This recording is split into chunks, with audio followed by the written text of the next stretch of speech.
Thank you for your presence and your love and your continued evolution in this world.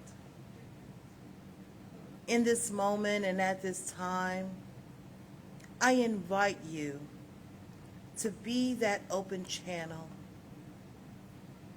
If you feel so inclined, go ahead and take a nice, deep, cleansing breath in, receiving the love and light that surrounds you. And as you release the breath, give back all that no longer serves you, thanking it for the lessons that you've learned, and wishing it a fond farewell as you release it back into the ether. If you feel so inclined, go ahead and take another nice, deep, cleansing breath in. And as you release the breath, allow your body to just relax in this moment, letting go of any stress or tension you may be holding in your muscles. And allow your mind to be here now. Universal love enfolds me. Universal wisdom inspires me. Universal spirit enlightens me. Universal power encircles me. I am one, and all is well. As we begin this inner healing process, let me invite you to relax in quiet confidence, opening yourself up to the miracle-working higher power. Now symbolize the unity of your thinking and feeling nature by touching your chest with your hand, and let my words act as your own for your own inner healing, acceptance, and receptivity. I acknowledge that there is a power, intelligence, and wisdom greater than my own. I am in the midst of it, and it is in the midst of me, sensitive and responsive to my every thought, word, action, and feeling. I now make this true for myself by saying aloud, I acknowledge. Acknowledging this higher power working through my life, I admit that I am personally responsible for solving my own problems while being guided and assisted by something greater than myself. As I am ready to surrender the conflicts of my ego to the wisdom of this infinite presence, I simply speak these words: I surrender. Knowing that forgiveness is the key to unconditional love and the feeling of heaven, I now unconditionally forgive anyone and everyone who has ever injured me in any way, real or imagined.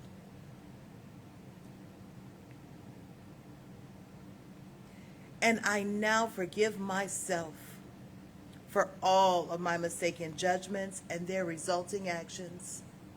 From my deepest level of understanding, I now say, I forgive. Realizing that I continually experience the effects of my own thinking, I now choose to allow this higher power to recreate me deeply, filling my mind with thoughts that are only positive, constructive, loving, and beautiful. I call upon this divine inflow by stating aloud, I choose. I now center upon that one very special idea that I'm willing to accept as real for me in this coming week. Visualizing that idea as already acted upon and brought to pass. In seeing my idea become a fact of my experience, I enjoy the happiness and peace of my thought fulfilled and gratefully speak these words. I accept. Knowing that I have an everlasting place in the midst of the power that sustains all creation, as well as the support of all those around me, I relax in the peace of fulfillment and gratitude and say, I release. Now, in my mind's eye, I envision the presence of someone near and dear to me. This could be a friend, a family member, a teacher or mentor, someone who has touched my life in deep and loving ways. Someone who may not be physically present in this room or even on this planet anymore. I turn to that image in my mind's eye and say, I'm grateful for the good in your life. Now I open my eyes, turn to this joyous world around me, and gratefully speak to anyone physically present in the room or virtually on this broadcast, and share in confidence and gratitude in saying, I'm grateful for the good in your lives. Thank you for that. I welcome you here to the conclusion of a series based on the book, The Science of Successful Living. I wish you a happy Pride weekend and a happy Pride month, and I'm going to touch on that too. And I want to tell you some coming events on, as far as my carved out little piece of what we do here, because there's a whole lot that goes on, as David will tell you, through the week. It doesn't happen in this room, happens in your room, happens at your house. It's just, you got to turn on the computer, and join us and things. But what I'll be doing on Sundays in July, we're getting ahead of ourselves, starting next week, going to have a series called Elemental Awe, which is about the sacred, a sense of the sacred. Some ideas drawn from Rudolf Otto's book, The Idea of the Holy. We're going to look at mysticism. We're going to look at the philosophy underpinning the oneness of all things. I think you're going to have a wonderful time with it. In August, and I haven't had a chance yet to bring in our old friend Danielle on this, but it's going to be a series that may extend into September on poetry. I was given a quote the other day. It says, what people want today is less poetry and more clarity. And I thought, I don't agree with that at all. I think people need both. People need both. Obviously you want clarity in your life. But poetry has inspired more people than pedantic writing or preaching. I could stand up here and yell at everybody about love one another and everybody get together and make a better world, and here's where it needs to start, and you'd either agree with it or you wouldn't. You'd sit there and you have some kind of reaction to it. But if I create a poem, one of the great minds of the ages creates a poem that leads you to your own conclusions, leads you deeper into your own heart, it nests in you, makes a huge difference in your life. Song lyrics are poems, and they'll factor into it as well. So we're going to look at material, spanning centuries, really, in the course of our Sunday talks in August and September. And who knows, we may continue on from there, or spike it up with a little poetry every week. And I bring in Danielle because I know she's going to share some of her poems and some of her favorite poems by others as well during that time. Well, in Science of Successful Living, he's got, toward the end of the book, 7 points. I don't usually work with points. Michael got on this stage one time, I think it was during Reverend Lisa's ordination. He said, you know what you do in a talk is you tell a joke and you have 3 points and then you read a poem. And that's how you get on and off the stage. I don't really confine myself to points. I'm kind of more of a free-range thinker. But he's got 7 points here. So what I'm going to do is take his 7 points and add a few things to them and twist them out of all recognition. So you can't tell that it's Barker at all. And some people are watching this online and keeping up with it. And somebody emailed me this week who's a student in our Monday night class, and she said, I have a story for you. She said there was a young man who rented an apartment. This is a true story. A young man who rented an apartment, and he decided to paint the floor in the kitchen, because where else would you paint the floor? And he realized he's got the radio on while he's painting the floor. And suddenly he realizes that he has painted himself into a corner. But he's still listening to the guy on the radio. And he says to himself, the guy on the radio is making an awful lot of sense. And in my life, I have painted myself into a corner. This is a metaphor as well as an actuality. The voice on the radio was Raymond Charles Barker. The young man who painted himself into the corner was Kennedy Schultz, who went on to become a great religious science minister, and he was the first minister that Marshall Lehman had, who you may recall. And so it goes through the airwaves, this idea. It's picked up by people, and it's run with, this idea of oneness and so on. So Barker, in his 7 points, he says this. First of all, affirm your knowledge of God as infinite mind. Affirm your knowledge of God as infinite mind. You can affirm your knowledge of God as anything at all because it is everything altogether. But your particular move here is to affirm it as infinite mind. It's infinite mind, therefore it's your mind. There's one mind. There's one mind, and your mind is a mind in it. Your mind is like an account in the universal bank. Your mind processing your thoughts, processing your reality, is both drawing from the infinite mind and contributing back into it. Every time you have an idea of something, you're enlarging the possibility for everyone's experience everywhere. Every time you need an enlarged experience, you're drawing something down from the infinite mind that you can apply in a practical way in your own life. So get accustomed to this idea, work with this idea of infinite mind, and it will help you understand the principle of oneness. Because so often we bring up oneness and it sounds like everything's swept into a pile.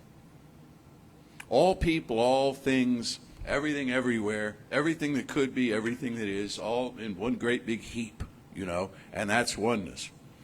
And we fail to note that the oneness is interactive with itself. It's like to say you're made up of atoms, you're made up of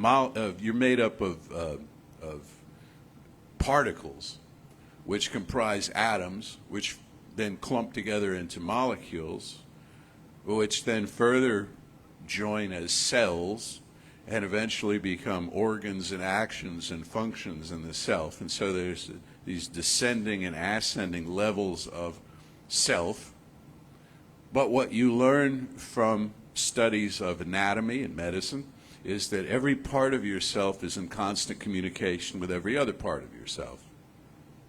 One of the great breakthroughs in neurology in the 20th century was the recognition that you're not just a brain with a bunch of stuff hanging from it, but the neural network that runs through the body is all informing itself constantly. You also know that as you have moods and opinions and things that you invest with energy, with emotional energy, that it affects the body, and it affects the body everywhere.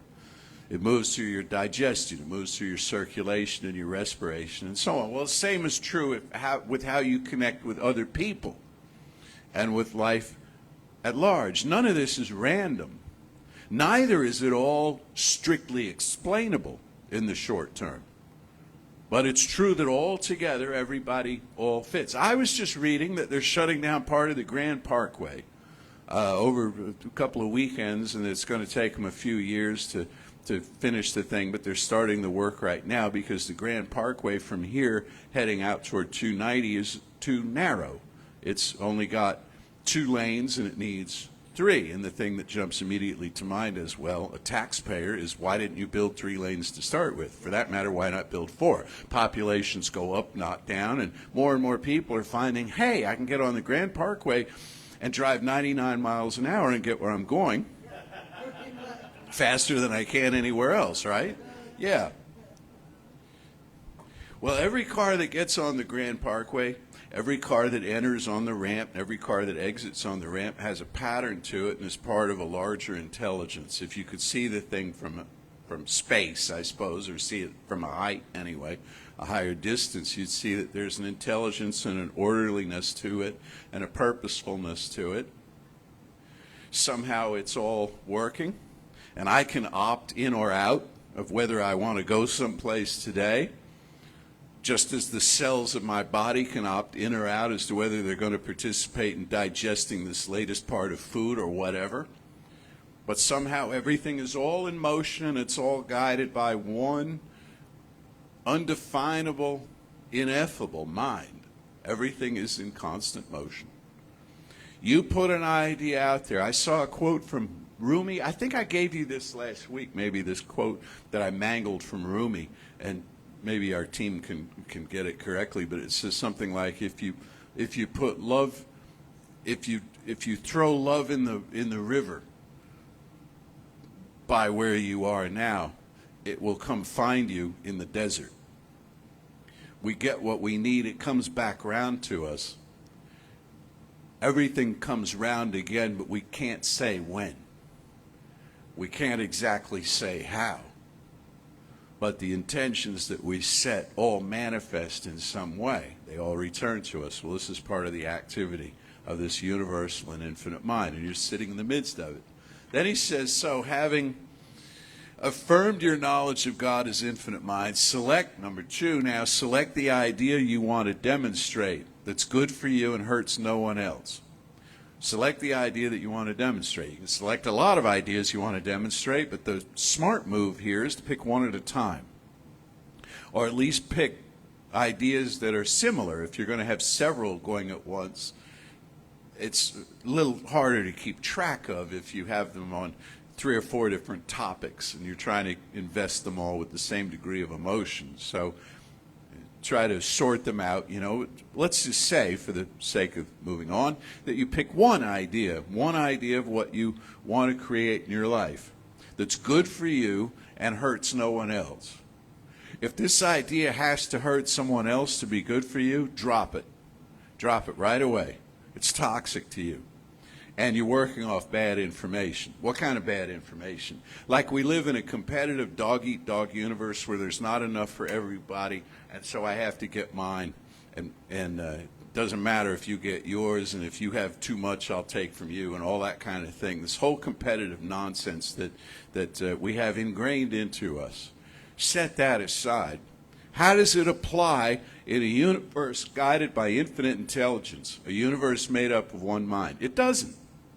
It's predicated on what this guy here calls the scarcity model, don't you? You taught a class on that, the trance of scarcity. Think of that, the trance of scarcity. It doesn't say the awakened state of scarcity. It says the trance. What is a trance? You're like this, you're zombie-like, and we're indoctrinated in this idea that there's not enough.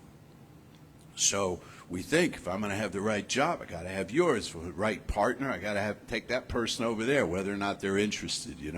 And it's an old line about you don't find a partner, you take a hostage. Take a hostage. Nobody wants to live like that, but we think we have to sometimes. So we're shaking off that old idea. Can this potentially do harm to somebody else? Now, I'm not in charge of everybody's experience, so I don't know exactly what's going to do harm or do well for another in terms of my actions, but I know what I intend. In other words, people make their own choices, and sometimes we hurt ourselves in the name of something or other, and I can't be responsible for that all the way across the board, but I can manage my intentions and intend the highest good for all concerned. The highest good for all concerned. That everything should happen in mutual benefit. So when I buy that house that I want the people who are selling it to make some money, to have a profit, you know, because I would want that.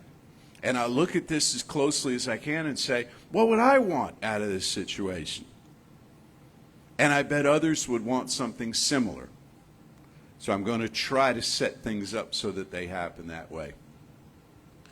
It is not done to me as I simply believe about myself. And this is a talk for another time, although I've touched on it before in this month. The consciousness does not compartmentalize. I can't stand here and have resentments and resistance against you and have my subconscious mind interpret that as anything other than limitation. It's not going to say, oh, you don't mean you yourself. You mean, okay, you mean that other party. No, because it operates on the principle of oneness. Again, so it doesn't know the difference between one objective entity and another. That's why it pollutes consciousness to have any kind of hatred, have any kind of oppositional thinking going toward any other person or any group of people. You are literally limiting yourself by having that stand that you take in consciousness. Then he says, make audible statements convincing your own subconscious. And I would add to that, take substantial actions. I had a conversation, a Zoom call actually, with one of our students this week, where they had a question about when did spiritual mind treatment become spoken? Because in the early days it wasn't. Out of Christian Science teaching and so on, spiritual mind treatment was done as interior prayer. It wasn't verbalized. And we said, well, we didn't know. I mean, we explored the topic together. When people started, it was stagecraft when people started teaching this stuff in theaters and centers and whatnot. You had to put an example out there. Well, here's how it sounds. Also, when you're working, a practitioner is working with a client, very often if you just sit there and don't say anything, the client won't think you're doing anything. You know, it's, well, I'm going to go into treat, and it's not teaching them anything. Now, so very often we do speak our word literally out loud. The downside to that is that people will say, oh, you have a lot of nice words there. I don't know all those words, and I don't think I could ever be as good at this as you are. And so there may be a tendency to compare and get dependent on someone else in speaking the word. And we've heard that. And for some reason, this teaching tends to attract people who read, and by extension, people who are verbal. Not everyone, I suppose, but a lot of us who are drawn to this kind of teaching, we have a lot of words in our head, you know. And so if you start spewing those words out there, other people can look at that and they can get caught up in the language rather than the feeling, the sentiment behind it, which is the key thing. So you got to balance this whole thing out. When you treat for yourself, I mean, when I treat myself or treat you within myself at home, I don't sit there talking. He's saying it's not a bad thing to do, at least now and then, is hear it in the sound of your own voice. Speak your word, you know, because we think in the sound of our own voice. And so it builds a sense of conviction. It kind of digs a deeper channel in the work that you do. Well, to that I would say not only saying the words, but in terms of substantial actions. Act as though you are. How does a happy, centered, peaceful, grounded person cross a room? Try crossing a room that way. How does a happy, centered, successful, etc. person make a pot of coffee? Try to make the pot of coffee that way. Imagine yourself as this. Imagine yourself as the life that you wish to inhabit. And watch what happens. And watch what happens. Okay? Point number 4. I can't read my writing. Deny anything opposed to the idea, including our own reactions to delays, this part I'm adding, to delays, reversals, disillusionments, and other people's loss of interest. Deny anything opposed to the idea, including our own reactions, as being impediments. It's not just deny your own reactions, but deny that what you're feeling, what you're thinking right now is short-circuiting your spiritual good. Another way of putting that is try not to be superstitious. When you say something, when you fall, quote unquote, off the spiritual wagon in your mind, and you, God forbid, say something negative. I think it's going to rain today. And people are like, stop that. Don't say that. You'll bring down the wrath of God. Well, just because it's going to rain today, which actually I think it is in about an hour, if it's going to rain today, it doesn't mean it ruins your day. It doesn't mean you have to have a lousy time and all plans are off and all the rest of this. Stringing all of that stuff together and telling that whole story about it is where the thing turns south, where it gets negative, you know. When there's a delay, instead of saying, well, I guess that didn't work. You know, I've tried everything else, now spiritual mind treatment's fallen through because I didn't get my good in the time frame that I expected. Why hang that on it? Consider the delay a blessing. Consider it a gift, right? The kitchen floor's not ready because the painter painted themselves into the corner of it. You want it done when done right. You want everything to fall into place just right, okay? Some things have a gestation period. So other people have lost interest in your idea. I was reading an article this week about cult bands. Cult bands. That is to say, musical groups, you know, that hit the scene and then kind of they stirred a little interest and then everybody forgot about them for 20 years or so. Until everybody sort of discovered them again, and now they're a great thing, and they're touring and all because they've found a whole new generation of listeners. They could have given up, but they kept making music. Look at all the rejection slips that writers can paper their houses with, right? Look at all of the times when somebody said, no, you can't have that. No, the doors that get slammed in your face. School's about to be out reminds me of an summer school job I had years ago selling cutlery door to door. Okay, nothing about that works. Nothing. You're carrying a big heavy suitcase of expensive kitchen gear and cold calling, knocking literally on doors to sell this kind of stuff. But you know what? There are people that make a living at it. I didn't keep at it. I thought, this is crazy. I thought I should be doing something. I wasn't put on the earth to do this. Consequently, for years, I still had that case of cutlery stuff. I sold it at a Creative Life garage sale is where it finally left my hand, you know. So the point here is don't give up. You don't know what's likely to happen. You don't know when somebody all of a sudden is going to happen onto some work that you've done and said, that right there is sheer genius. Continually think in terms of having the idea already, it having appeared as the result of spiritual action. That's a two-parter. Continually think in terms of having the idea already, the thing that you've gone after already here, not just in a process leading up to it, not just getting ready for it, but it's already here. You can't see it yet? Well, you can't see love. You can't see God. You can't see the oxygen in the room. There's an awful lot you can't perceive with the senses. Doesn't mean it's not here. You feel it with the sensation of the heart.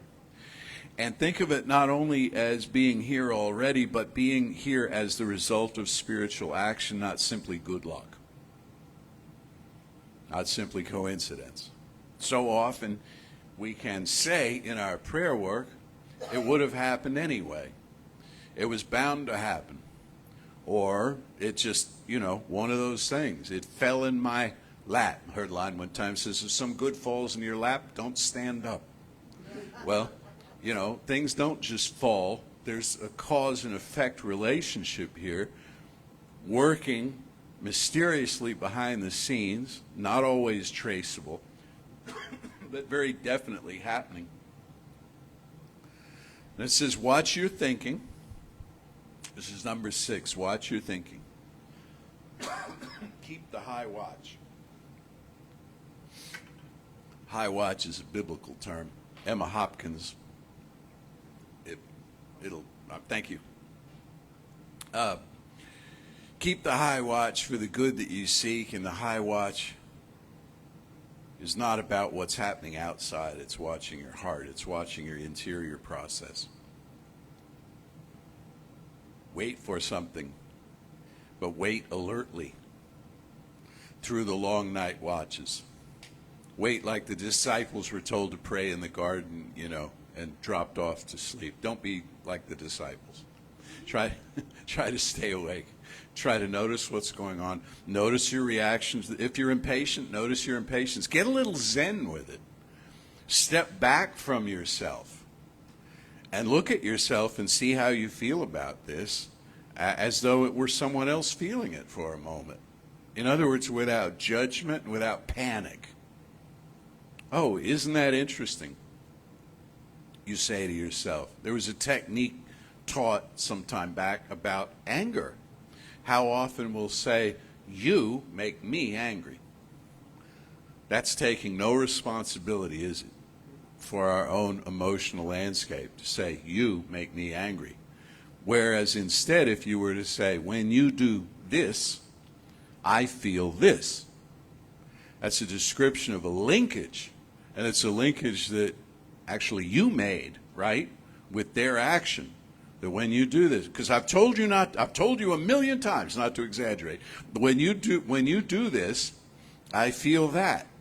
That's legitimate. That's real. But you make me angry? No.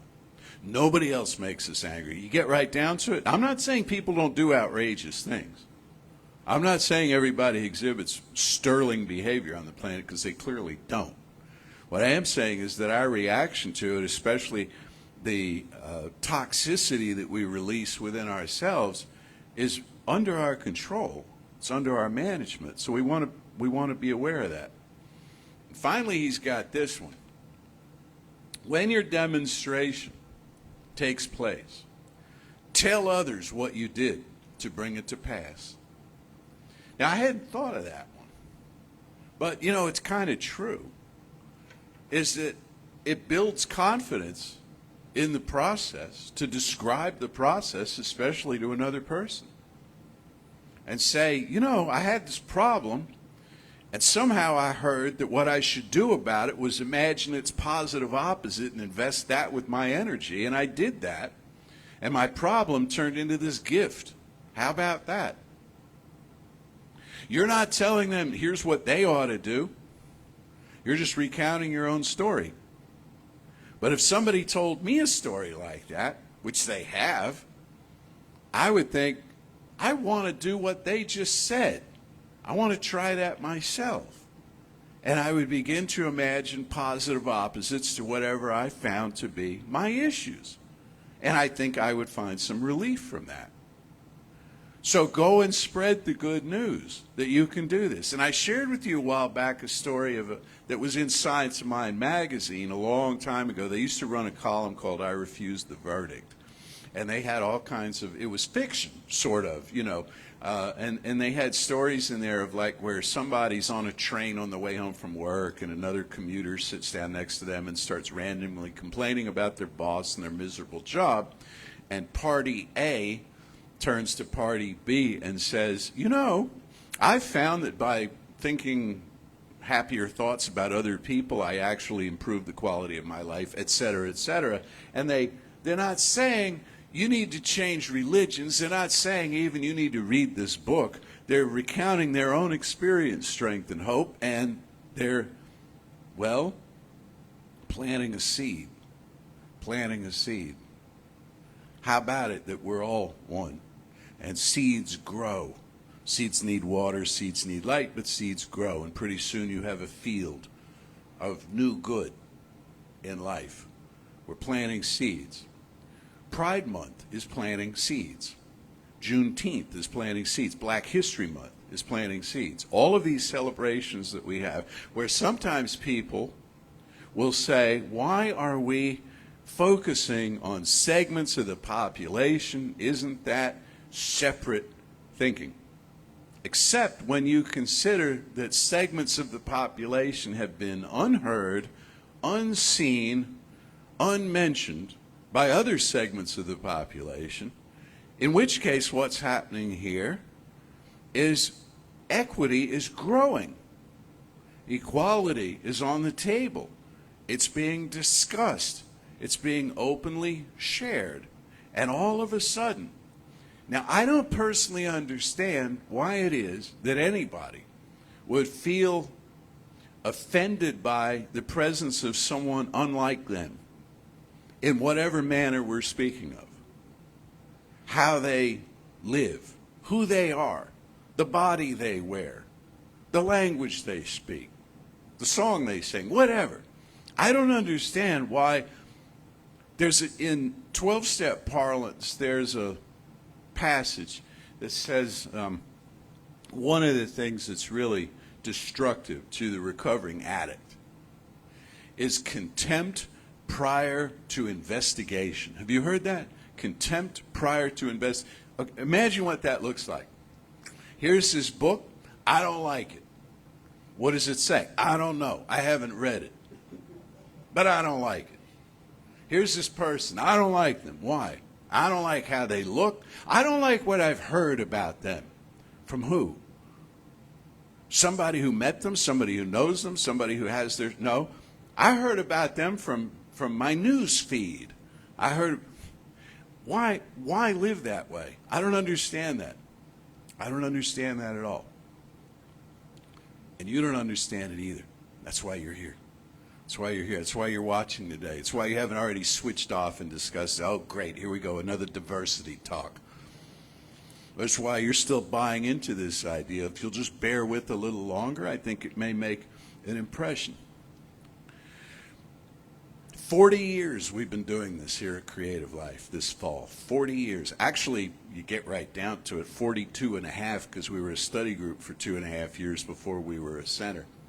And it was about 40 years ago, or 39 or something like that. It was back in the real early days of this center when an interesting thing occurred that kind of helped define us. I was just kind of rocking along, and I am who I am, and I was raised how I was raised by the people who raised me and where they raised me and all the rest of this. And we all have influences that work on us, and somehow I came out of the chute just kind of liking people. I just kind of generally like people. Each and every one of them? No. But generally, yes, across the board. And actually, the ones that I haven't liked in life, the more I've gotten to know them, the more I've discovered that they're really pretty okay. And it's probably something about myself I don't like that I'm projecting onto them. You know, that's just how often it works. Well, one day, years and years ago, a little bitty group upstairs where we met in what is now Catherman Hall, 20 chairs set up. 2 women I didn't know came in, young women, about my age at that time, so around 30. And they sat, and they were on the front row. And somewhere during the service, one of them put her arm around the other one. Now, I didn't notice this, because I'm in my head, you know, I'm doing my talk, just like now. I mean, you could sit there and, you know, light a cigar, and I wouldn't really notice, because I'm in the middle of doing my talk. But one of them put their arm around the other one. Then there was a third woman. I knew her. She'd been coming for some months, you know. And she was at my office door when the service ended. She said, "Did you see that?" No. She told me, she said, "These 2 women." And that, she said, that wasn't just a friendly arm. What are we going to do about this? Yeah. What are we going to do about it? Now, I would be lying if I could recount to you verbatim the conversation that took place. But that was the gist of it. And it began a long tradition of Creative Life where we will lose the occasional member for trying to do the right thing. Because I said, what are we going to do about it? I wish everybody had their arms around each other, don't you? Something like that, you know? Isn't that great? Isn't that beautiful? Isn't that wonderful? Well, this was like mid-'80s, you know, and things were a little different. But you know what's sad? They weren't that different. Because these 2 could go a lot of places. They, as it happened, were religious scientists from the coast. They were passing through town. They were here a few weeks. I talked with them. We had a great time. We didn't keep up. I don't know where they, you know, went off to. Went back to California. Never heard from them again. But for an hour on a Sunday morning, in this place. They were family. They were family. And love is love. Love is love, man. And so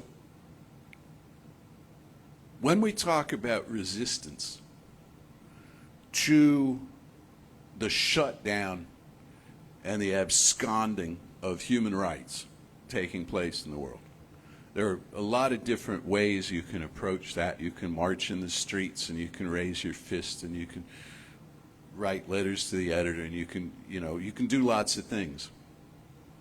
And one of those things you can do is open your doors every time you meet and say, come on in. The table is set. The wine is here. It sparkles in the light. Come on in. You're family here. You belong here. You're welcome here. And we're not going to pity you, and we're not going to fix you, and we're not going to rearrange you, and we're not going to rescue you. We're going to celebrate you, and you will learn more about yourself, and you will be more fully alive. Not because of anything we do, but because of you giving permission to the power that made you to fully express through you. I don't know why this isn't not just second nature, but first nature to all of us. But I can't think about that too much, or I get distracted off into the problem rather than the solution. So I bring my thinking back to what's going on here and how it works and how it is that we're all accepted, not in spite of and not even because of, but simply unconditionally. We are each an expression of the I am. So to our LGBTQIA plus family, and every year that goes by, another letter gets added, which is also kind of cool too, because it means more self-discovery is going on. And it's like, whoa, I found something out about myself that's not covered by the previous script, To that family, I say, we love you here at Creative Life. And thank you for being in the world. Thank you for being our spiritual siblings. To everyone, thank you for being our spiritual siblings. I shall close with this. In Barker's own words, one of his short, laser-like little treatments, I am a part of all that is. There is no isolationism in life, for life is the action of God. I am a vital, creative center of intelligence, love, and graciousness. No more loneliness, for divine love in me pours itself forth through me to all people. This love in action through me causes a loving response in all people. I now draw to myself those who are like-minded. I am a giving, a receiving consciousness in the mind and love of God. I rejoice in people, and I find the good that is in them. I am not unconsciously afraid of others. I know that the spirit in all people is warm, friendly, and loving. I give thanks for all whom I know, and for all whom I shall meet. And so it is. One thing I never figured out was with Jeffrey, whether he knew when Reverend Jesse's talk was coming to an end, or by going to the piano, Reverend Jesse started to bring the latter. So I never knew, actually. He played you off. Yeah. And by the way, where I grew up, it wasn't, is it going to rain today? It was, is the sun going to shine this week? Completely different, And by the way, that book, The Science of Successful Living, that Reverend Jesse has been using this month, that is a really great book. Barbara bought it, or I bought it for her, and she didn't put it down. She's really, really enjoyed the book. It's really good. Well, she put it down to come here. Yeah, thank you, Jeffrey.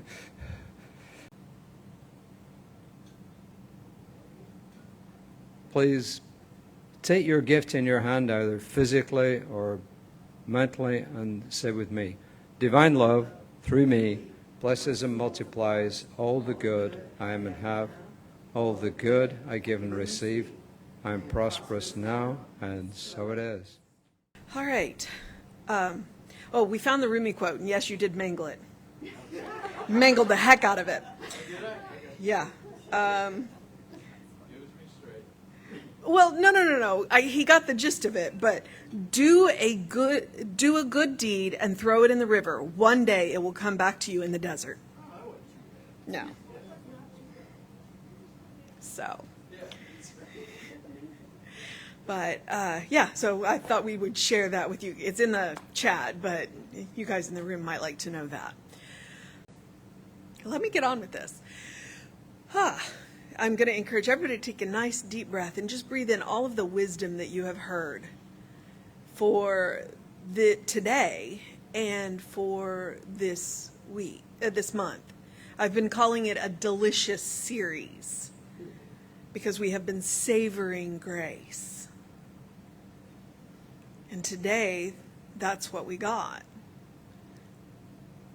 More ideas about how to savor that divine expression that we are.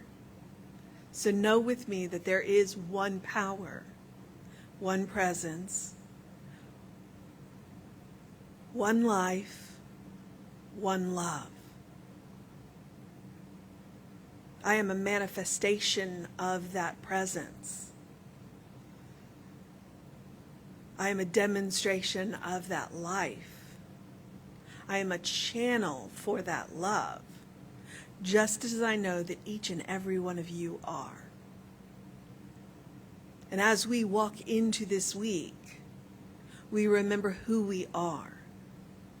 We remember that we are beloved expressions of the divine.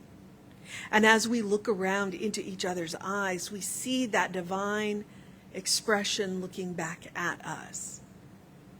We see that channel of love for each other and for everyone opening wide and flowing into all of the amazing places where love does amazing things. Where we get to be the answers to each other's prayers. Whether we know it or not. That's what makes this life worth living. Love. Always. And I know this love.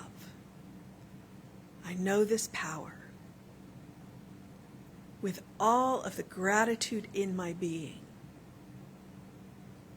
I am grateful for a teaching that reminds me who I am. I am grateful for a community that comes together to look in each other's eyes and say, I know you. I know you as love. I am grateful for the technology to send this message out into the ethers. I am grateful for our ministers, our musicians, our practitioners, each and every one of you, and all of the silliness that we can get up to. In the name of love. And I release my word into law with that love, calling it done, knowing it is so, and so it is. Say with me now, something wonderful is happening through me. Something wonderful is happening through me. I feel it in my body. I feel it in my body. I feel it in my mind. I feel it in my mind. I feel it in everything I am. I feel it in everything I am. I choose it. I choose it. I trust it. I trust I it. use it. I use And it. I love it. And I love So it it. is.